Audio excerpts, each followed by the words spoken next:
Diteruskan lagi. Setelah fotonya dipasang atau diupload, ya. Kalau sudah sampai muncul seperti ini, tidak kelihatan, sebentar. Kalau sudah muncul seperti ini,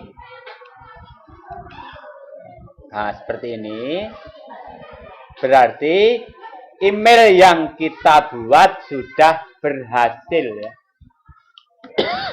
Jadi email yang kita buat sudah berhasil. Biasanya nanti akan ada email yang masuk dari tim Gmail sebanyak 3 seperti ini. Boleh dibaca, boleh tidak nanti emailnya.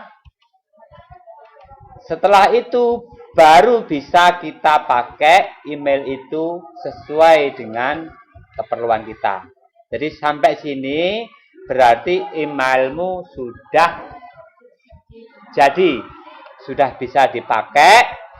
Langkah berikutnya, kalau pengen menggunakan menu-menu yang ada, yang sering kita pakai, jadi di email nanti, di Gmail, kanan, kiri, atas, bawah, kalau bingung ada gambar, ada tulisan, yang lain-lainnya, tidak usah diperhatikan, tidak usah diklik, ya.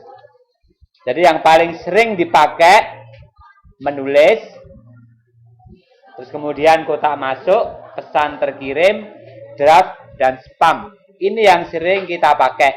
Ini kalau browsernya menggunakan bahasa Indonesia. Tapi kalau menggunakan bahasa Inggris, ya diterjemahkan sendiri.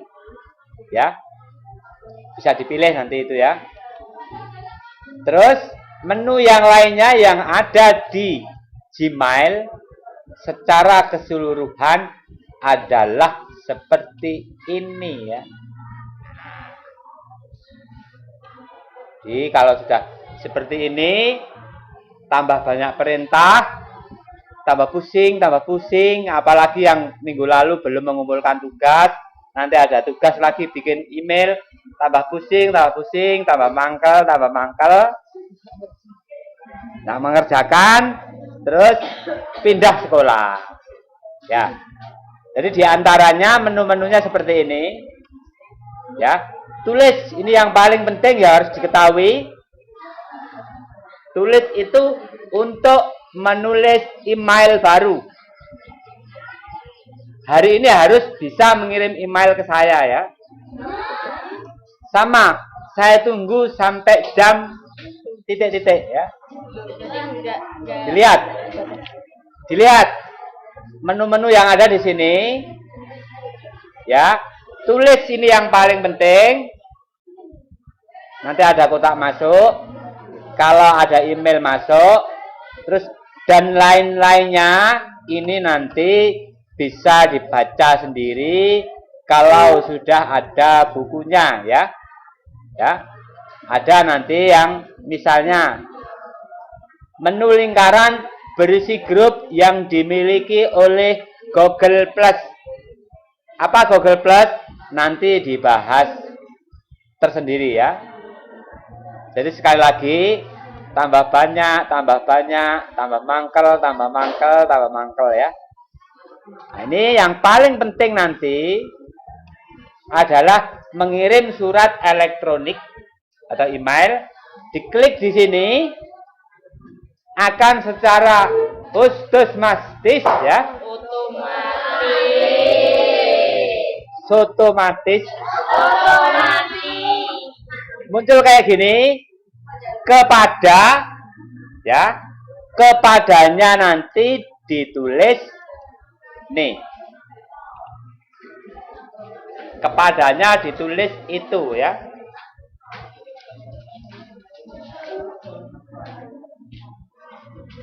Kepadanya ditulis itu.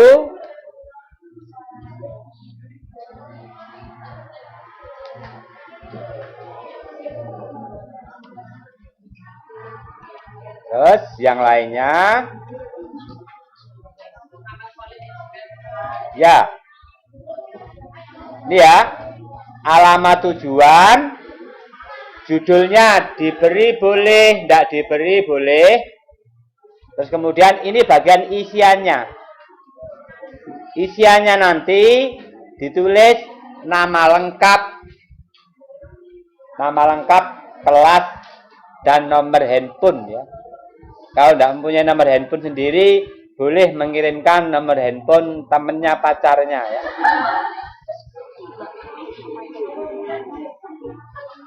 Ya, nama, kelas, nomor handphone. Kalau sudah, nanti diklik kirim ini ya.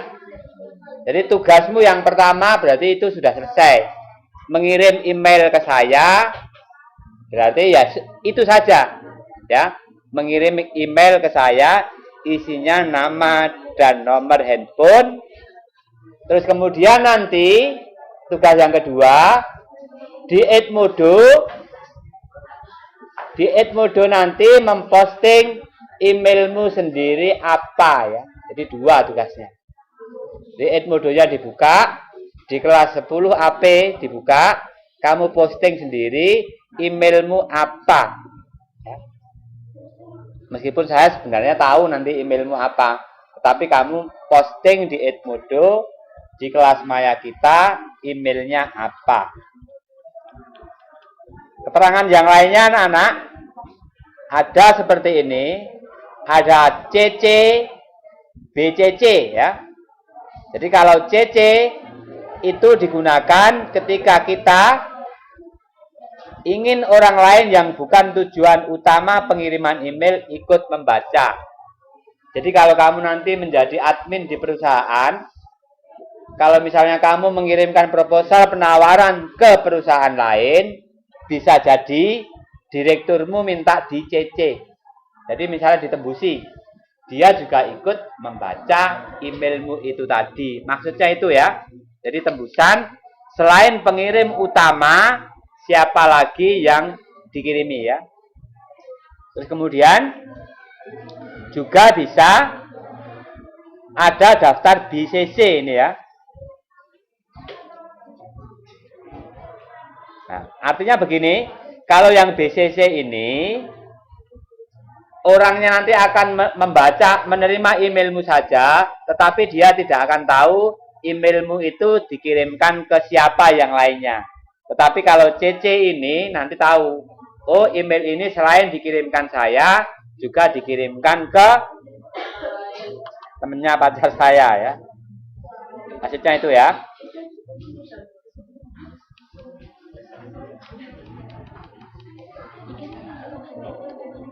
Terus kemudian kalau membaca email nanti, kalau yang pertama tadi menulis, diklik yang tulis ini, ditulis ini, kalau membaca ya kotak masuk ini, setelah itu diklik saja. Diklik nanti akan muncul halaman lain, isinya email yang kamu baca. Terus kemudian yang lainnya lagi, sebentar saya lihat. Ini kalau ditandai, jadi nanti ada email yang ditandai oleh pengirimnya, bahwa email saya ini penting, dang wocon, itu nanti bisa disetting seperti ini. Kamu nanti juga bisa menyeting bahwa emailmu itu adalah email yang penting ya. Itu. Terus kemudian untuk memastikan email yang kita kirimkan itu betul terkirim atau tidak, kadang-kadang kalau internetnya jelek, seolah-olah sudah terkirim, tapi sebenarnya belum. Bisa dilihat di sini, di menu pesan terkirim.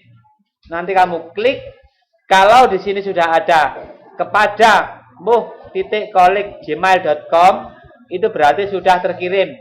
Saya misalnya ngomong, belum masuk emailmu, tidak bisa ya. Karena sudah ada laporannya, itu sudah masuk. Jadi kalau kamu misalnya menagih utang ke orang, ke perusahaan lain, terus alasan perusahaannya belum ada email yang masuk, tidak bisa. Nanti bisa dituntut di pengadilan. Jadi kan ada, saya belum diingatkan, saya belum di email. Tapi kalau kita sudah pasti email kita terkirim, ini bisa dijadikan sebagai bukti. Kemudian untuk draft, menu draft, ini daftar email-email yang akan kita buat, tetapi belum sempat terkirim. Jadi kalau kamu misalnya mengirim email ke temanmu, belum sempat di-send, dikirim, kemudian internetnya putus atau lampunya mati, biasanya nanti akan tersimpan di draft ini ya. Itu.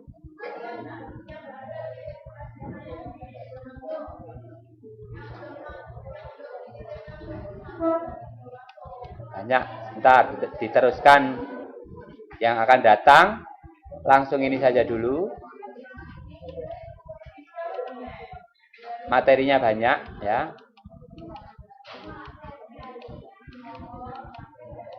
Yang pertama kali diperhatikan adalah ini saja tata krama yang harus diperhatikan. Kalau mengirim email itu tata kramanya, unggah-ungguhnya menggunakan bahasa yang baik dan sopan. Kecuali kalau berkirim email kepada temannya sendiri, teman akrab ya.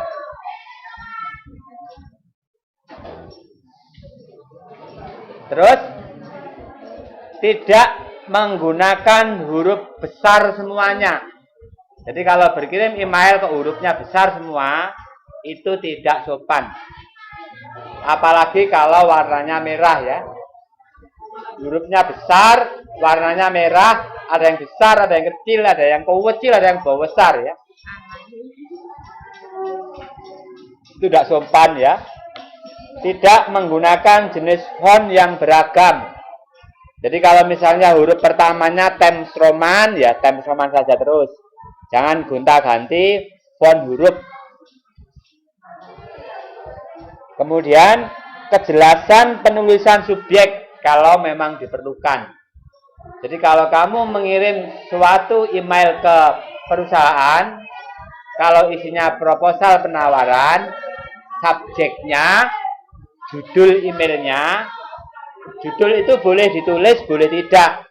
Tetapi kalau memang ditulis, supaya ditanggapi serius, supaya dibaca betul, ditulis subjeknya yang sesuai dengan isi emailnya ya. Kemudian perhatikan penerima CC dan juga penerima BCC. Jadi maksudnya jangan sampai BC atau BCC itu bukan pada orang yang dimaksud. Jadi apalagi kalau itu rahasia perusahaan, kamu habis mengirim email ke orang lain, ternyata BCC-nya belum dihapus atau CC-nya belum dihapus, bisa jadi orang lain itu akan ikut menerima email kita ya. Jadi CC dan BCC itu harus betul-betul diperhatikan. Yang berikutnya, kalau menerima email itu segera ditanggapi. Kalau bisa ya. Kalau tidak bisa ditanggapi ya dijawab saja. Baik, emailnya sudah saya terima, akan saya pelajari lebih lanjut. Itu artinya sudah ditanggapi. Meskipun isinya tidak cocok ya. Kami akan mempelajari dan akan memberikan tanggapan lebih lanjut. Jadi seperti itu sopan santunnya. Email kalau sudah masuk, dibaca, segera dibalas. Meskipun hanya beberapa kata. Kemudian yang lebih penting lagi ini, tidak meneruskan pesan yang tidak penting. Jadi kalau misalnya kamu menerima email dari temanmu, itu bisa jadi email itu diteruskan ke orang lain ya. Kamu meneruskan ke orang lain. Terus orang lain meneruskan ke orang lain juga, orang lain meneruskan ke yang lainnya juga. Padahal isinya sama. Nah, kalau pertama kali kamu menerima email misalnya dari saya, teruskan ke teman yang lainnya, isi yang dari saya itu dihapus saja. Diisi sendiri dengan isimu yang sama dengan isi saya, di copy paste. Setelah itu baru dikirimkan.